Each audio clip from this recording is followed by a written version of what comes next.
and wrapped around his little finger. He knew my love of dogs and managed to make me into his loyal servant, aka Doggy Woof Woof. All he had to say was, "Doggy Woof Woof, command, cup of tea." And like a loyal puppy, I would march off on all fours and bring back a cup of tea. So here it begins, Kurt's sweet way of becoming a true leader and eventually a great boss, as he was always going to be the one in control. It's funny what memories come flooding back to you. Kurt seemed to have a history of getting into trouble with waters. However, firstly, I'd like to thank him from the bottom of my heart. Back in the very hot summer of 1975, Billing Aquadrome swimming pool, where I got out of my depth and Kurt spotted me going under and splashing around as a non-swimmer does. He gallantly pulled me out, saving my life for sure. We had our holidays in Snettisham on the Norfolk coast, which was where Kurt got marooned on a sandbank. While the sea was starting to engulf him, Mum was panicking while I carried on building sandcastles. This was Kurt's first rescue of many from the lifeboat brigade. He felt quite a celebrity when everyone on the beach clapped as he was brought back to shore. Our first holiday abroad was in September 1980 to America. We landed at Fort Worth, Texas. I will never forget the heat, it was so intense and many people died of heat stroke, which brings me on to another memory of Kurt the prankster. We were staying at a hotel for the night. Kurt thought it would be a good idea to go and use a sauna. I'd never been in one, I was just turning 13. As I thought Kurt was being a nice brother, he said, "Kid," because that's what he always called me, "Kid, let's get into our swimwear and use a sauna." As I entered it, he said, "Right, kid, all you have to do is lie down, close your eyes and breathe, slowly," which I did, as of course Kurt knew best. I lay down and closed my eyes, and all of a sudden I heard a loud hissing noise coming from the coals as Kurt threw a whole bucket of water over them and proceeded to run out of the sauna and hold the door firmly closed while the room was filling up with thick steam. And as I was panicking on the inside trying to push open the door to escape from the now intense heat, of course Kurt was laughing his head off, looking at me through the steamed up glass door until he got told off by the porter. Kurt's biggest love in his life from the start was Arsenal. He was a football mad and enjoyed his teenage years and beyond playing football with the Wellingborough Saxon Football Club.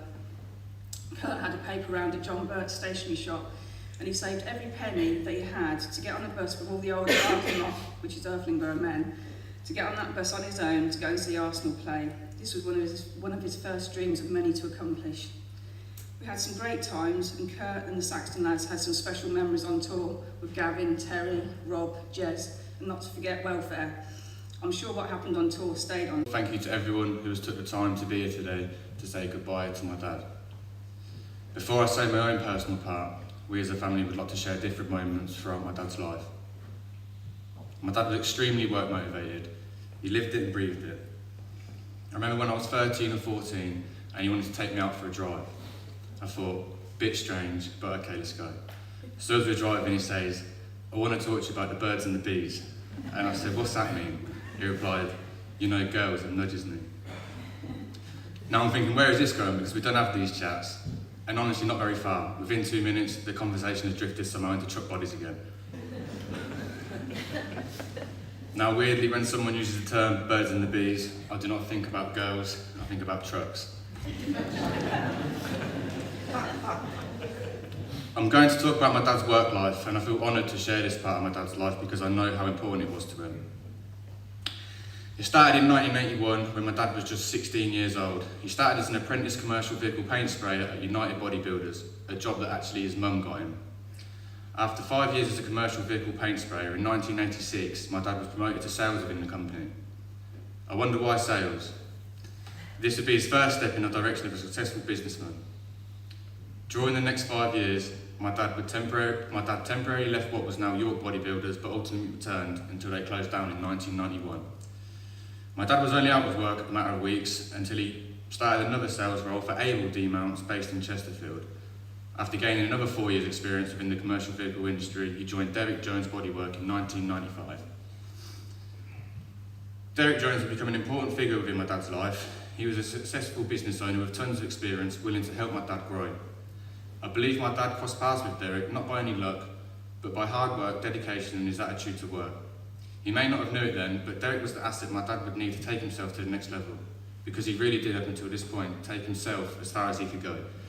He didn't have anyone pushing him to be successful from a young age. His drive and self-belief was enough to get himself to this point. He created his own opportunities. And now he had a boss like Derek, someone who really believed in him and wanted to see him do well. He had what he needed to become a successful business owner.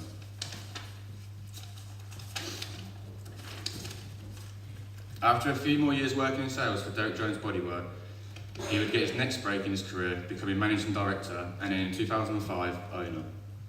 After 24 years of grafting, he had worked himself to the top, running and owning his own truck bodybuilding company. In the few years following, my dad learned a lot of lessons in life and in business. He had two choices: go back to a comfy sales role or risk it all and start his own business. In 2009, my dad founded Hobbs Coachworks. By his side, and with his trust in my dad, the business had yet to prove itself, but Sean Warren joined to help him launch KHC. I know Sean probably felt he didn't appreciate him sometimes, but he did and couldn't have done it without you.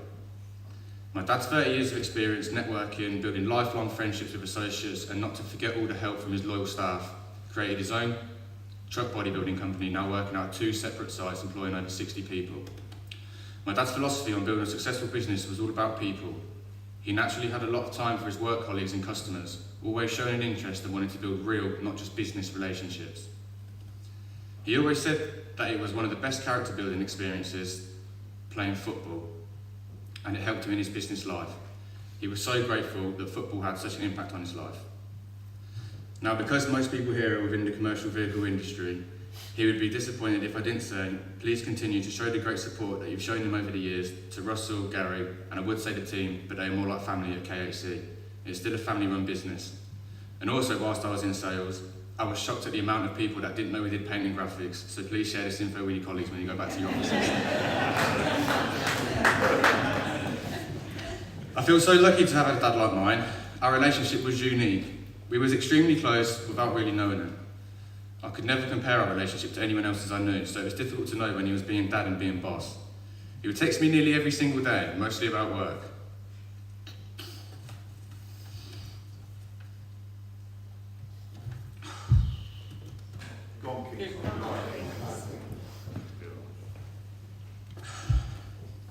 Mostly about work, but still he was texting me every day.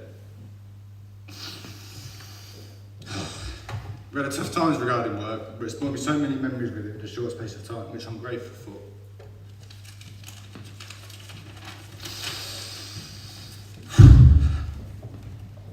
I'm also grateful for everything he has taught me to help set me up for my future and lessons that I will carry with me throughout my working and personal life.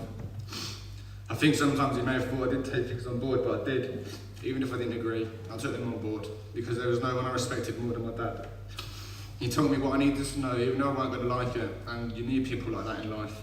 I was lucky to have this person as a dad. And I'm sure it went right down to the final point. He turns around and says, "Give me that phone now." So a deal's a deal. I'm absolutely gutted, I really don't know what to do, I'm not even finding it funny. And he types this message, and I said, "Let me see it first." And honestly, it was so formal, like a business email. I said, "At least let me reword it so she doesn't think I'm a weirdo," which she allowed.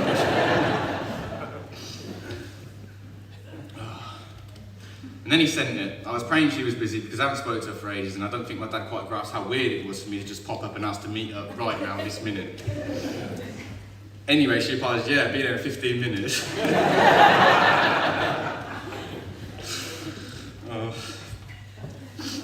This is my worst nightmare, and he thinks it's hilarious. So I've had to leave the barbecue to go meet this girl, just because I lost a game of ping pong. When I come back, he won't stop laughing. I will miss my dad. I've been lucky to have him in my life, even though it was cut short.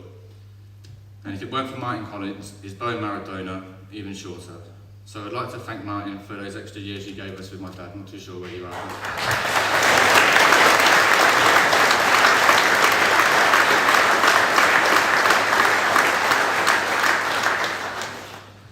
I hope he knows how much I really appreciated him and how important his pat on the backs were to me. They were the only ones that mattered.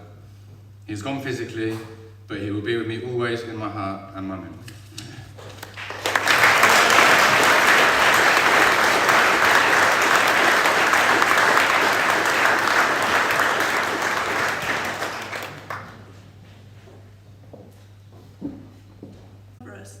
Everyone here has great memories too. Dad was a funny guy always telling us his jokes and making us laugh, and often taking the mickey out of us with his dad banter.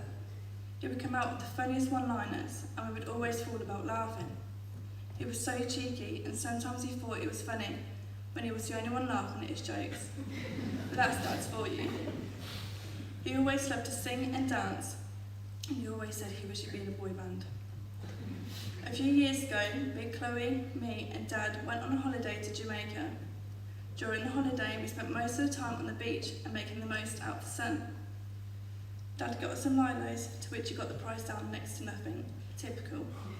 At the end of the holiday, we decided to re-gift the lilos to another family. So Dad went on his way to give them away. Meanwhile, me and Chloe went back to the ground floor apartment. On the way back, Dad clearly had a bright idea to try and scare me and Chloe by climbing over the wall and banging on our balcony window repeatedly. But the joke's on him, because Dad lost his way and climbed over the wrong wall and was in someone else's apartment. Knocking on their door, and apparently the family in there wasn't too impressed. And I can't think of any other time Dad's been embarrassed. As everyone knows, Dad loves his holidays. He was either on one, had one planned, or he'd just come off the holiday, which I loved, knowing he was living his absolute best life, which he's worked so hard for. I was so lucky to join him going to Dubai. This was an amazing experience, and I'll never forget it. He took me to the most unbelievable places. During the holiday, we went out into the desert, where we had camel riding, henna writing, and sand duning, and incredible experiences happening all around us. The best part was watching the sunset and looking at the stars in the sky. My Dad loved it. He was so happy, and it was an unforgettable moment too. I thought at that moment in time, everything was going to be okay. So now I know that when I look at night and there's a sky full of stars, that Dad's okay and he's happy. And he's looking down on us, guiding us on our way.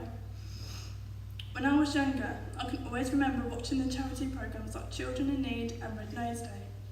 Dad used to let me have sweets and watch it with him, and say it past my bedtime. He was always so generous. I used to always ask him if we could give some money to those who need it. Without hesitation, he would always say yes. I will always remember that about Dad, his generosity to help others in need. And for me, that was a great thing to witness in him, his willingness to help. This I will always carry on and give to others who are in need. Dad was one of a kind. He was always alive and soul at every event he was at, and his charisma was out of this world. He was an absolutely fantastic person to aspire to. I'm so proud and grateful to be your daughter, Dad, and I promise to keep your ways of life going, even if it is by putting celery in the spaghetti bolognese, or by having the biggest smile in the room, to make a good living, and most importantly, to make you proud of me. I wish I could have another moment with you, Dad, just to give you the biggest cuddle in the world, and tell you how much I really do love you, and to spend the last night having a takeaway, and a movie night in front of the fire, but probably not the bit where you fall asleep and saw your head off. I'm going to miss you, Dad, and I love you so much. Rest up, because after the incredible life you've had, you deserve the big rest. Thank you for being you and teaching me all the lessons in life. I know it's cliche, but you're the best dad I could ever ask for, and you're simply the best.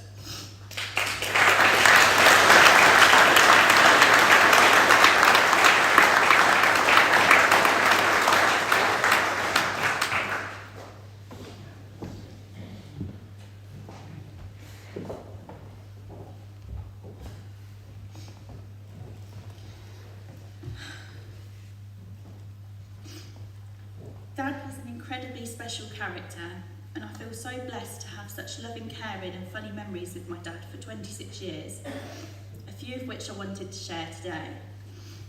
2.5 years ago, me and Daryl had his first grandchild, Arthur, and I don't think I'd ever seen Dad as proud as he was holding little Arthur Kurt for the first time. We're so immensely grateful for Dad's bone marrow transplant.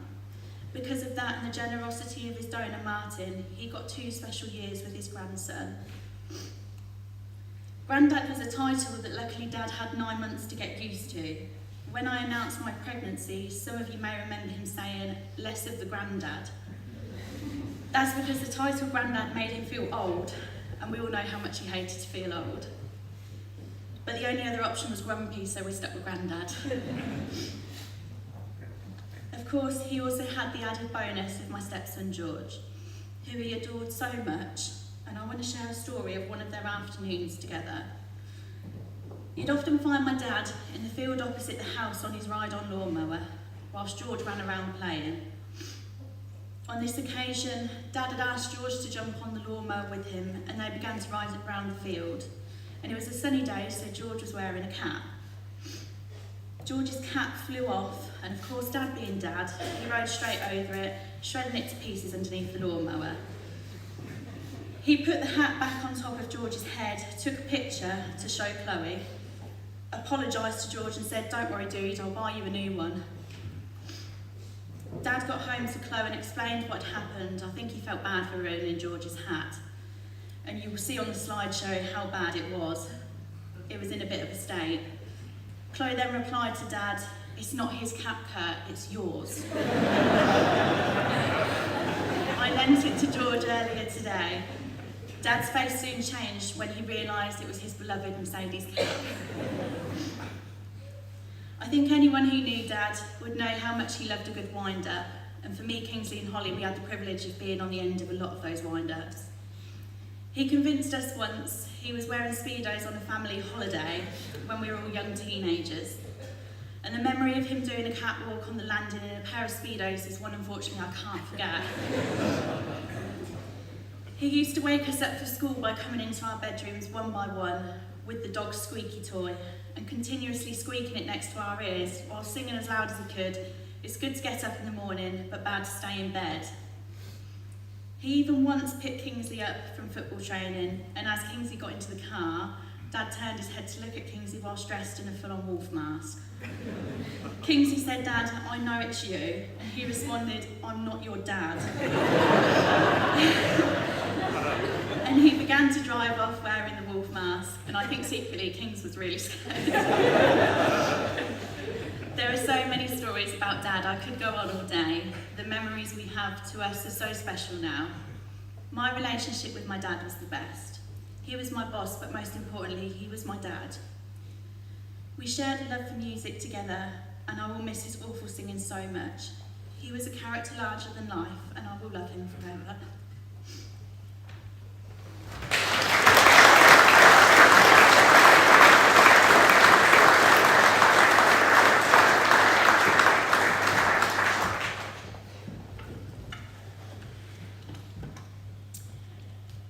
Kurt and I first met on a blind date back in 2008. He was cheeky and charming, extremely handsome and very charismatic. It's fair to say that we fell in love very quickly, and Kurt told me that he was going to marry me on our 7th date. Life was always exciting with Kurt. He was a huge character, and he had me laughing and loving him more every day. Our life together was nothing short of amazing. We were a great team, and we brought out the best in each other. He was kind, caring, and really great fun. A loving and caring family man who loved us all so much. Kurt was a brilliant dad and granddad. Kurt loved the fact that he became Grandad Kirky to George and Arthur. He always said that becoming a granddad was the most wonderful thing, and he was so proud to call this gorgeous bunch our family. And without hesitation, I know that Kurt will be watching over us all forevermore. It was early in our relationship that Kurt founded Kurt Hobbs Coachworks, and I was in awe of Kurt's hard work and determination to make it work and build a successful business. He was and is the most driven and passionate person I have ever known. Kurt loved to travel, and our life together was filled with so many exciting adventures. From motorhoming in North Norfolk to holidays in Dubai, Egypt, the Maldives, the Caribbean, and many European destinations.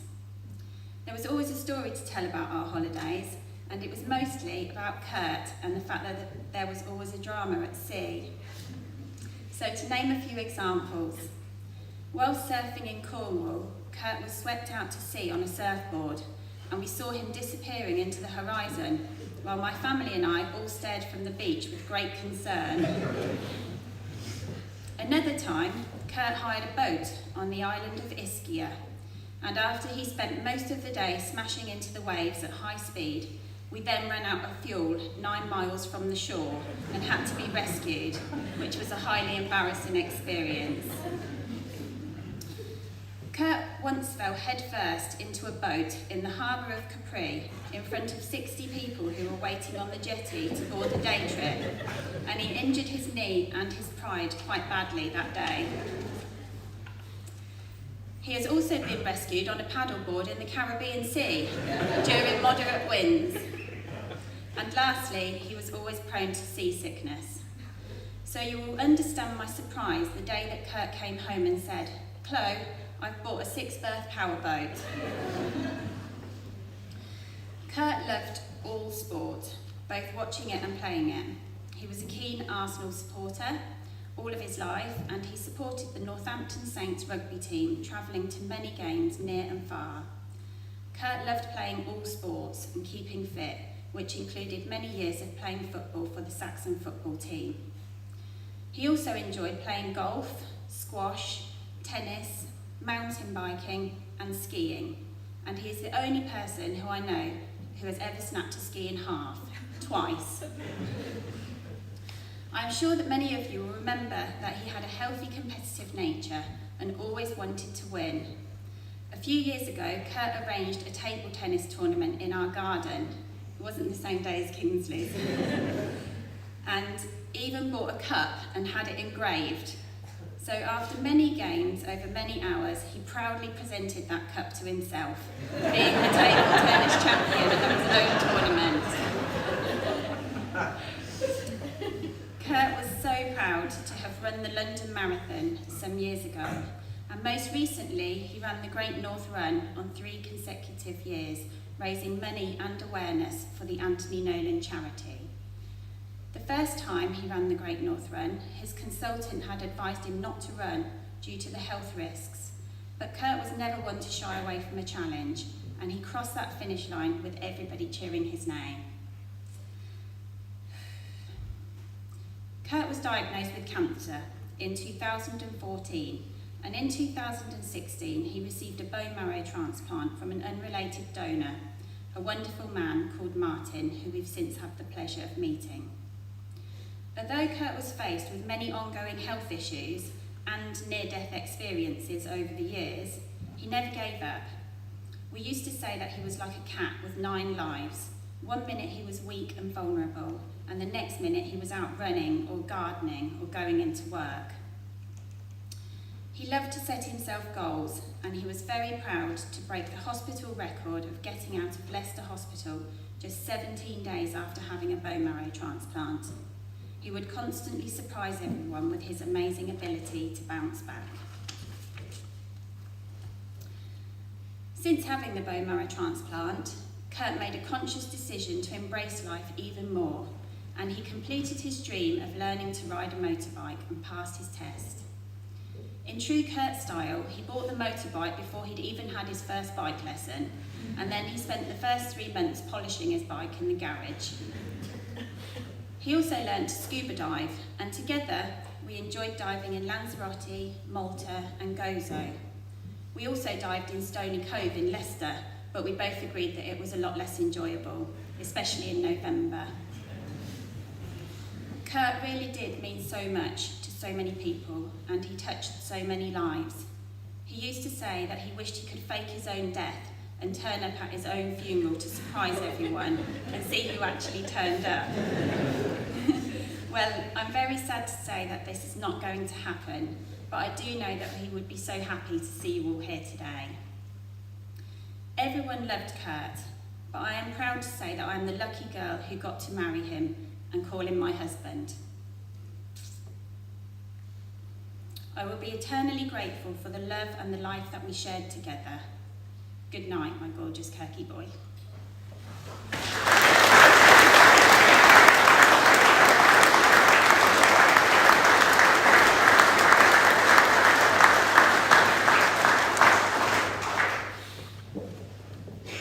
What beautiful memories. And I'm sure many of you, some of that may be triggered. Now, in the interests of hospitality, why don't you all stand up, have a wiggle, because you must be numb as anything with these pews. Come on, everybody stand up, have a little wiggle.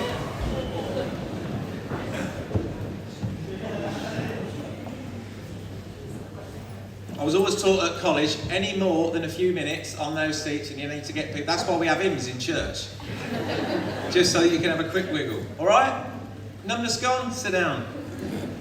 So we're going to now have some beautiful pictures. And if anybody at the back could do with a seat, we've got 3 pews down the front. So if you want to experience numbness, come and have a sit at the front. All right? No, you're all right. They're all very tough at the back. Let's look at this lovely visual tribute that's been put together by Kingsley.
You're my holiday.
Yeah, so I'm positive today, and the date is the 24th of March, and I'm going to continue it, okay, because I've been dealt with what I've got, and I felt that the meeting today was pretty good. Okay, I was expecting worse. No. So when you have a bad day, you should look up, okay, and not blame the world. Do not blame the world, blame yourself. So you get hold of yourself and go, look, buck up, Chloe, buck up, okay, because it's not that bad. I could be 8 foot under, okay? So buck up, don't blame anyone else, get on with it, okay? And enjoy what you've got. If that means you've got like I don't know, your favourite chair, yeah? You got it, enjoy it, okay? Read your favourite book, okay? What about when you have days where you're so fed up? What would you say to yourself? Those days are finished. I'm not going to have any bad days. What would you say to yourself on those days? I wouldn't need to, because I'm going to be up all the time now. Yeah, so you're not going to moan about having to go to hospital, you're not going to moan that you're stuck Well, at home and not able to do anything? I won't moan that I'm going to hospital, but I'm not going to do cartwheels. Put it that way. Okay? So, but yes, today, 24th of March 2021, is a good day. Okay? It's a good day.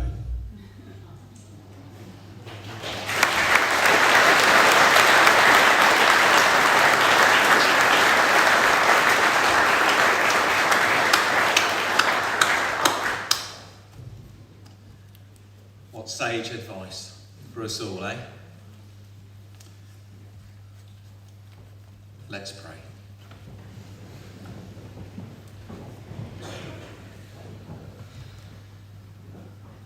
God of mercy, Lord of life, you've made us in your image to reflect your truth and light. And we give you thanks today for Kurt, for all that was good in his life, and for the memories that have been treasured here today. Your power can bring joy out of grief. Look in mercy on Chloe, Darryl and Chloe, Kingsley and Alice, Holly and Ryan, George and Arthur, Susie, Lorraine, Scarlett, Gina, and everybody gathered here and outside and at the pub in their loss. Give them patient faith, I pray, in this difficult time, and strengthen them all, I ask, with the knowledge of your love.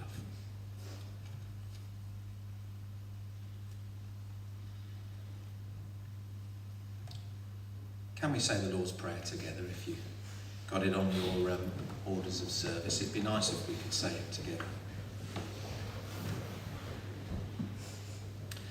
Our Father, who art in heaven, hallowed be thy name.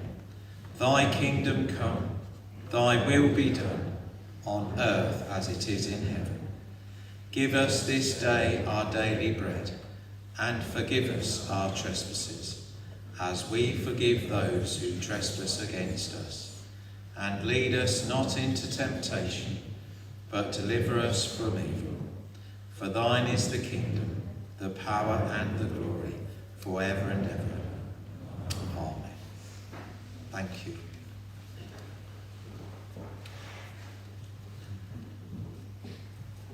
I had a lovely conversation with Kurt before the wedding, and he was trying to cut a deal with me.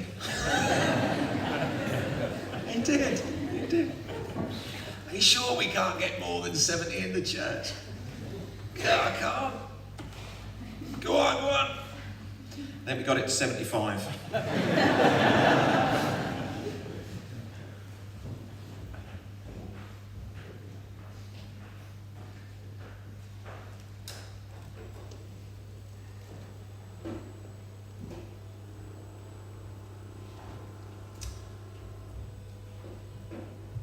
We're going to have to go off to the crematorium now, some of us, and Before we do, I want to just say on behalf of the family that if you can get back to the Vic and crowd the place out, happy days, eh? Shall we see if we can all do that? Let's drink the place dry.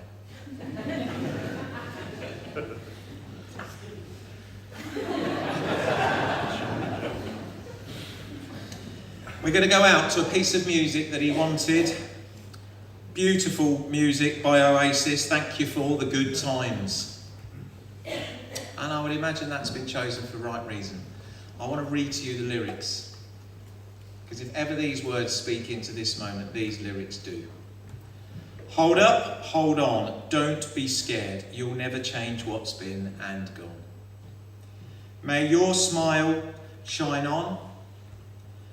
Don't be scared, your destiny may keep you warm. Because all of the stars are fading away, just try not to worry and you'll see them someday. Take what you need and be on your way and stop crying your heart out. Because all the stars are fading away. We are all of the stars, we're all fading away. Just try not to worry. You'll see us someday. Just take what you need, be on your way, and stop crying your heart out. And that's what I believe for Kurt, that you will be with him reunited one day because of the love of God for us. But can I offer you all God's blessing before we leave?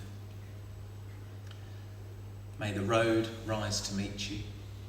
May the sun be always at your backs and shine warm upon your faces. May God hold you all in the palm of his hand at this difficult time and bless you. And the blessing of God Almighty, the Father, the Son, and the Holy Spirit be with you and remain with you and you at the pub. Always. Amen. Please stand.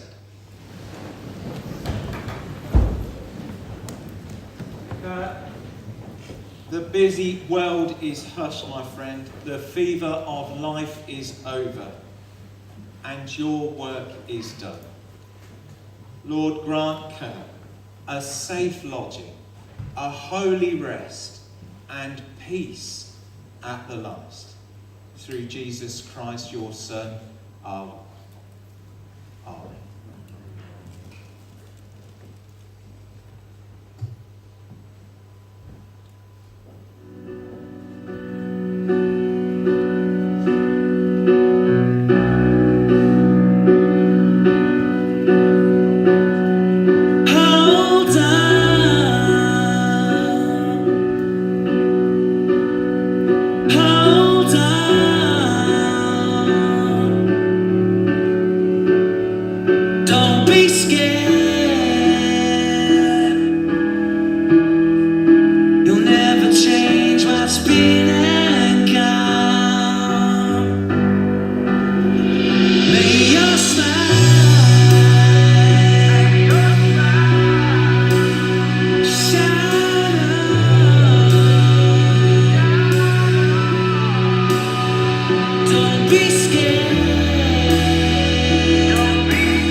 Keep